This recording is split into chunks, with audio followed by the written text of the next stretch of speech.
Chennai Silk Saree Sale. Latest collections at unbelievable prices. Up to 50% offer or branded gifts. Srinagar, Velachery, Cropate and Thiruvallur.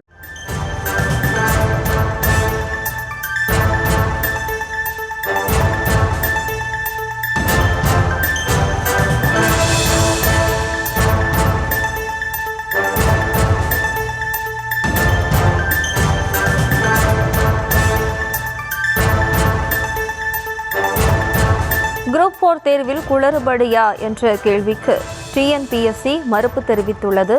விடைத்தாள்கள் பாதுகாப்பாக trunk பெட்டிகளில்தான் கொண்டுவரப்பட்டதாக TNPSC தரப்பில் விளக்கம் அளிக்கப்பட்டுள்ளது.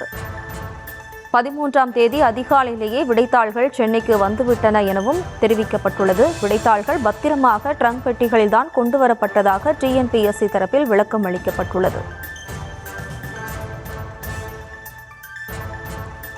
Group 4 தேர்வில் குளறுபடியா என்ற கேள்விக்கு TNPSC மறுப்பு தெரிவித்து விளக்கம் அளித்துள்ளது. தொடர்பான கூடுதல் விவரங்களோடு இணைகிறார் நமது செய்தியாளர் ராஜேஷ். வணக்கம் ராஜேஷ், விவரம். வணக்கம். சமீபத்தில் நடைபெற்று முடிந்த குரூப் 4 தேர்வை 11.5 லட்சம் தேர்வர்கள் எழுதியிருந்தார்கள். அந்த தேர்வர்கள் எழுதிய ஓஎம்ஆர் ஷீட் அட்டைப்பெட்டியில் வைத்து கொண்டு வரப்பட்டதாகவும், குறிப்பாக சேலத்திலிருந்து கொண்டு வரப்பட்ட அந்த அட்டைப்பெட்டி பிரித்து அது வெளியில வரக்கூடிய வழியிலே யாரோ அதை பிரித்திருக்கிறார்கள், ஓபன் செய்து அதில் இருக்கக்கூடிய ஓஎம்ஆர் ஷீட்டை எடுத்தார்களா என்ற சந்தேகம் எழுந்திருந்தது.